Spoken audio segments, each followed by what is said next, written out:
some kitchari. I'm excited to share with you my process and I hope you enjoy watching this video. We're going to start by adding ghee into our pot. I'm using a large cast iron.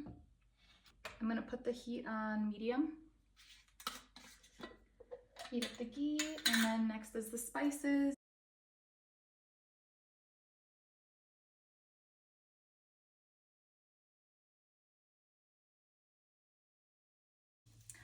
All right, now I'm going to be adding in the vegetables, just the root vegetables to start. So the carrots, you can add in the beets right away.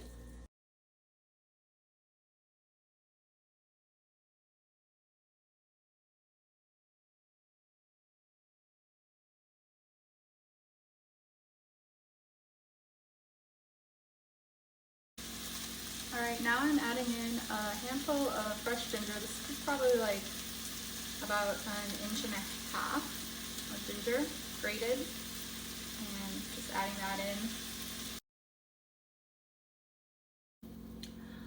All right, so now I'm gonna add in the mung beans and the rice. I haven't washed my rice yet, but I have my mung beans here. They're soaked and they're drained. I'm gonna add those in next.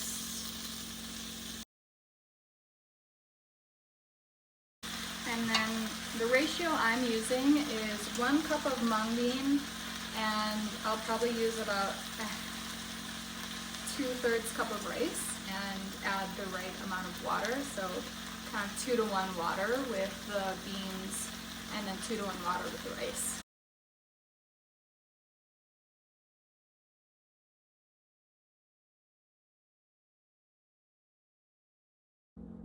All right, so I've added in the rice, the mung beans, the water, and now I'm just going to finish by adding in the zucchini.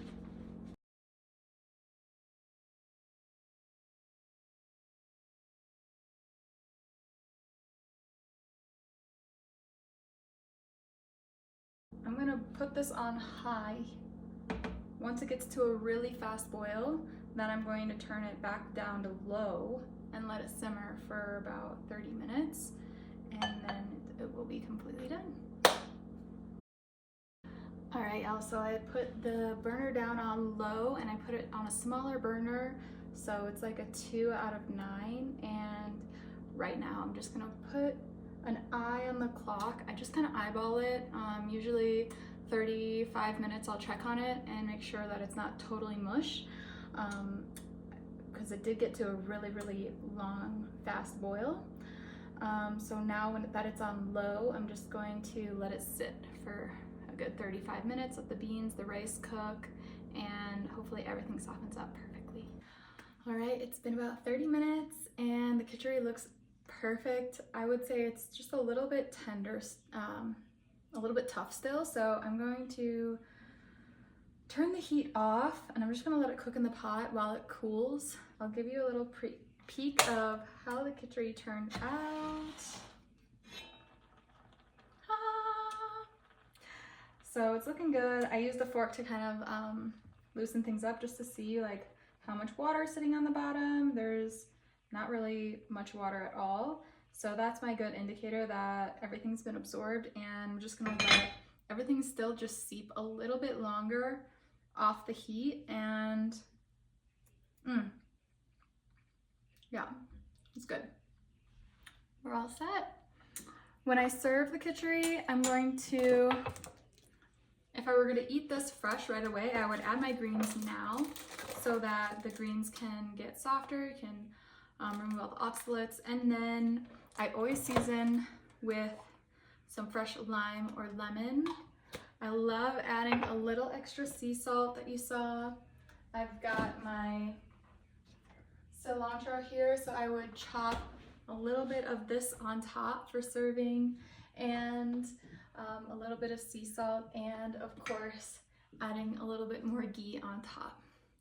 So that's my little how-to kitchari, and if you have any questions, please DM, please shoot me a message, comment, or get in touch some way, shape, or form. I would love to see you in our next video, our next offering. I've got a workshop on November 11th, 11/11 at 11 a.m. all about desire and identifying what it is your deepest longing is and how you can fulfill that in this lifetime as part of your soul's mission. So I hope that speaks to you, and I hope that I can see you there.